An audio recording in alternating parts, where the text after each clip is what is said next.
अस्सलामु अलैकुम वरहमतुल्लाहि वबरकातुह। ਅੱਜ ਅਸੀਂ ਇਸ ਟਾਪਿਕ ਤੇ ਗੱਲ ਕਰਾਂਗੇ ਜਿਨ੍ਹਾਂ ਦੇ ਮੋਹਰੇ ਹਿਲ ਜਾਂਦੇ ਨੇ। ਮੋਹਰੇ ਦੀ ਤਕਲੀਫ ਹੈ। ਮੋਹਰੇ ਦੀ ਡਿਸਕ 4 L4 L5 SL ਨਸ ਦਾ ਦਬ ਜਾਣਾ, ਇੱਕ ਲੱਤ ਦੇ ਅੰਦਰ ਦਰਦ ਦਾ ਨੀਚੇ ਦੀ ਤਰਫ ਆਣਾ, ਇਹ ਨੀਚੇ ਵਾਲੇ ਧੜ ਦਾ ਬਿਲਕੁਲ ਮਾਜ਼ੂਰ ਹੋ ਜਾਣਾ। ਔਰ ਐਸੇ ਮਰੀਜ਼ ਜਿਹੜੇ ਬਿਲਕੁਲ ਚਾਰ ਪਾਈ ਦੇ ਨਾਲ ਲੱਗ ਗਏ ਨੇ। ਪੰਜਾਬੀ ਜ਼ਬਾਨ 'ਚ ਅਗਰ ਸਮਝਾਉਣ ਦੀ ਕੋਸ਼ਿਸ਼ ਕਰੀਏ ਤੇ ਉਹ ਬੰਦੇ ਜਿਹੜੇ ਮੰਜੀ ਦੇ ਨਾਲ ਜੁੜ ਗਏ ਨੇ, ਚੱਲ ਫਿਰ ਨਹੀਂ ਸਕਦੇ, ਸਹਾਰੇ ਤੋਂ ਬਗੈਰ, ਸਹਾਰੇ ਦੇ ਨਾਲ ਵੀ ਉਹਨਾਂ ਕੋ ਉਠਿਆ ਨਹੀਂ ਜਾਂਦਾ ਤੇ ਸੋਚ ਰਹੇ ਨੇ ਕਿ ਅਸੀਂ ਆਪਰੇਸ਼ਨ ਕਰਵਾ ਲਈਏ। ਖਬਰਦਾਰ, ਆਪਰੇਸ਼ਨ ਨਹੀਂ ਕਰਵਾਉਣਾ। ਅੱਲਾਹ ਰब्बुल इज़्ज़त ਦੀ ਰਹਿਮਤ ਨਾਲ, ਪਾਕ ਹਬੀਬ ਦੇ ਸਦਕੇ इंशाअल्लाह ऐसा मरीज़ 3 ਦਿਨਾਂ ਦੇ ਅੰਦਰ इंशाअल्लाह ਆਪਣੇ ਪੈਰਾਂ ਤੇ ਖਲੋਏਗਾ और 1 ਹਫ਼ਤੇ ਦੇ ਅੰਦਰ ਅੰਦਰ इंशाअल्लाह ਆਪਣੇ ਪੈਰਾਂ ਤੇ ਟੁਰੇਗਾ। ਇਹ ਨੁਸਖਾ ਸਾਡੇ ਬਾਬਾ ਜੀ ਦਾ ਬਹੁਤ ਜ਼ਿਆਦਾ ਪੁਰਾਣਾ ਨੁਸਖਾ ਹੈ और ਉਹ ਮਰੀਜ਼ ਜਿਹੜੇ ਬਿਲਕੁਲ ਚਾਰ ਪਾਈ ਦੇ ਨਾਲ ਜੁੜ ਗਏ ਨੇ, इंशाअल्लाह ਅਸੀਂ ਆਪਣੀਆਂ ਇਹਨਾਂ ਗੁਨਾਹਗਾਰ ਅੱਖਾਂ ਦੇ ਨਾਲ ਵੇਖਿਆ। ਮੈਂ ਉਦੋਂ ਬਚਪਨ 'ਚ ਕਿ ਬਾਬਾ ਜੀ ਦੇ ਕੋਲ ਜਦੋਂ ਐਸੇ ਮਰੀਜ਼ ਨੂੰ ਚਾਰ ਪਾਈ ਤੇ ਜਾਂ ਕਿਸੇ ਗੱਡੀ ਤੇ ਲੈ ਕੇ ਆਉਂਦੇ ਸੀ ਤੇ 7ਵੇਂ ਦਿਨ इंशाअल्लाह ਉਹ ਮਰੀਜ਼ ਦਵਾਈ ਲੈਣ ਖੁਦ ਆਪਣੇ ਪੈਰਾਂ ਤੇ ਚੱਲ ਕੇ ਆਉਂਦਾ ਸੀ। ਨੁਸਖੇ 'ਚ ਥੋੜੀ ਜਿਹੀ ਮਿਹਨਤ ਜ਼ਰੂਰ ਹੈ। ਅਗਰ ਸਾਡੀ ਵੀਡੀਓ ਨੂੰ ਕੋਈ ਮੋਹਰਿਆਂ ਦਾ ਸਪੈਸ਼ਲਿਸਟ ਡਾਕਟਰ ਵੀ ਵੇਖਣ ਡਿਆ, ਇਹ ਨੁਸਖਾ ਬਣਾ ਕੇ ਰੱਖੇ, ਆਵਾਮ ਦੀ ਖਿਦਮਤ करे अल्लाह ਦੀ रज़ा वास्ते, ਤੇ बिला वजह छिल नहीं पुटनी इस नुस्खे के अंदर। ये नुस्खा हकीम तबीब सन्यासी या जिन्हों शऊर हिकमत का वो बना सकता है। आम बंदा किसी को बनवा लवे तो परा रवे। मालक की रहमत ना ये नुस्खा मानी करानी तुहानूं दसिया जा रहा, जुम्मेदारी ना दसिया जा रहा। खिदमत खलक मौला हुसैन के सदके अलहमदुलिल्लाह इनू बनाओ, खाओ ते मोहरे की दर्द का लाजवाब नुस्खा है। मोहरे की दर्द का कमाल का नुस्खा है। मोहरे की दर्द इंशाअल्लाह मालक की रहमत नाल चंद मिनटां 'च बंद हो जाती है। इनू रैगूलर अगर तुसी हफ्ता खांदे जे, दर्द मुकम्मल खत्म हो गई है, डिस्क स्लेप अपनी जगह ते आ गई है, या डिस्क स्लेप की नस दब गई है, या खून का बहाव रुक गया है, दर्द दियाँ चीसां उठदियां है, इंसान का धड़ बेकार हो गया, इंसान के धड़ च जान नहीं रही, इंसान टुर नहीं सकता। वक्रे वक्रे हकीमां डॉक्टरां दियां बहुत सारियां दवाइयां खा चुके ने ऐसे अगर मरीज़ तो शिफा उन्होंने नहीं मिली। क्यों कि ये शरियान की नस जिहड़ी है, ये अंदर लोथरा जिहड़ा जमदा है, उन्होंने जल्दी ना तो अज तक खोल सकी है दवाई कोई भी डॉक्टरी, ते ना ही उहदे वस का काम है। तरह तरह दियां दवाइयां टेस्ट करवा करवा के जिहड़े महंगे मरीज़ का सत्यानाश मार देंदे ने, मरीज़ नूं जीण दी उम्मीद भी खोन ते मजबूर कर देंदे ने। ज़्यादातर बीबियां नूं या खास करके 30 साल तो बाद मसला आंदा है। ऐसे मरीज़ों का परहेज सुन लवो पहला कि वाई चीज़ चावल बोतल और बाजारी खाना बिल्कुल नहीं खाना, बिल्कुल शोरबे वाला। इनू उजलाती परचा 4 गजा देनी है। तो नुस्खा सुन लवो कि जिन्हों पंजाबी जबान के अंदर बेंगन बताऊँ कहते हैं, भट्ठा कहते हैं, सब्जी वाली दुकान तो तुहानूं मिल जाना है। ये तुसां लैना तकरीबन 1 पाव का। ये उपर जी कैप होनी है, उन्होंने 2 तो 2.5 इंच का वो कैप आराम के नाल ला के ये अंदर होल कर लेना इतना सारा। गूगल बैसिया लेनी है तुसां, गूगल बैसिया लेनी है 80 ग्राम। निक तौर आ तुसां लेना 50 ग्राम। 12 ग्राम जाफरान लेना है। कुचला रेत वाला लेना तुसां, जिहड़ा रेत च बनिया होवे, ये लेना तुसां 40 ग्राम।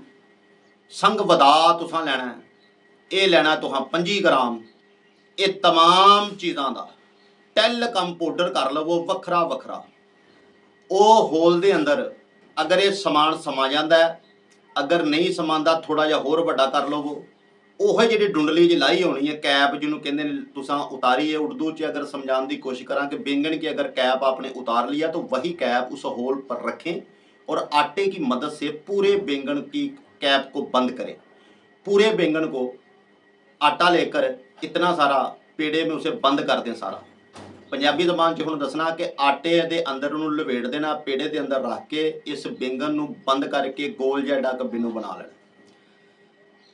7 किलो उपले जिहड़े ने ਜ਼ਮੀਨ 'ਚ ਇੱਕ ਖੱਡਾ ਕੱਢਣਾ ਹੈ, 7 ਕਿਲੋ ਉਪਲੇ ਜਿਹੜੇ ਨੇ ਉਹ ਥੱਲੇ ਦੇ 7 ਕਿਲੋ ਉੱਪਰ रख के उपलिया आग ला दो, बताऊँ दरम्यान च रख दो, बेंगन को दरम्यान में रख दें आग के। जब होल में आप आग जलाएंगे 7 किलो उपले नीचे, जिसे पंजाबी में गोए कहते हैं, उर्दू और पंजाबी च मिक्स इस वास्ते दस रहा कि तकरीबन कईयां नूं पंजाबी की कराची वाली साइड तो समझ नहीं आती, वो उर्दू च भी नाल नाल समझ जान, तो पंजाबी भरा दे अलहमदुलिल्लाह समझ नहीं रहे।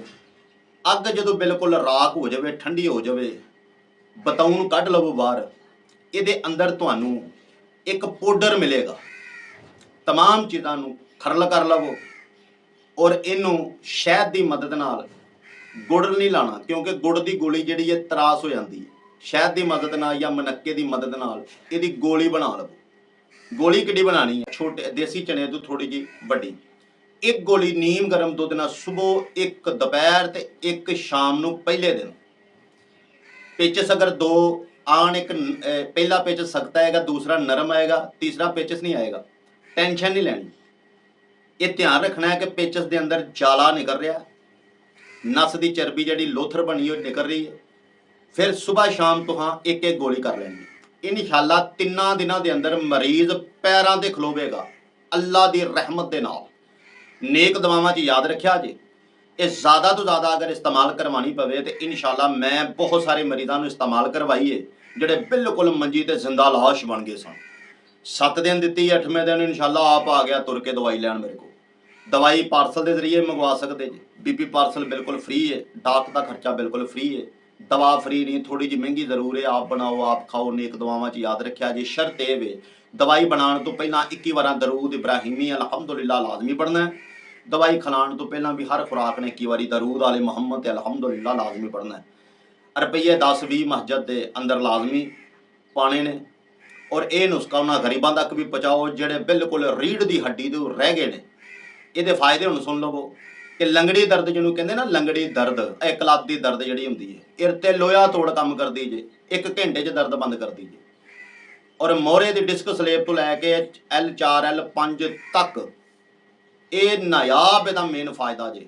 जाओ किते जिंदगी च याद करोगे बाबा जी ने तलक बनाया सी।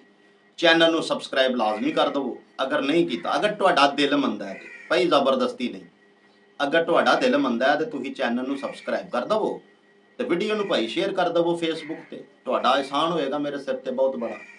ते नाल अपने इस खूबसूरत चेहरे नाल जिहड़ी वीडियो देख रहे जे, अपने खूबसूरत हत्थां दे नाल प्यारे जे अंगूठे दे नाल लाजमी लिखो किहड़े जिले दे विचों तुसीं साडी वीडियो नूं वाच करन डे जे। अल्लाह पाक तुहाडे वक्त बुलंद अता फरमाए ते मालक वीडियो देखण वाले दी तमाम परेशानियां नूं खुशियां च तब्दील अता फरमाए। रब ताला बे औलादां नूं औलाद, बीमारां नूं शिफा, और जिन्हां मावां दे पुत्तर बाहर दे मुल्कां 'च मेहनतां करन गए ने, अल्लाह पाक उन्हां ते अपने प्यारे हबीब के सदके, अपने फजल के सदके रहमत अता फरमाए। सऊदीया च जिन्ने भी लोग मेरी वीडियो नूं देख रहे हैं, तमाम पाकिस्तानियों नूं बई बहुत सारियां दिल दीयां गहराइयां तो बहुत सारियां दुआवां। अल्लाह पाक इन्हां ते रहमत अता फरमाए। अल्लाह निगहबान।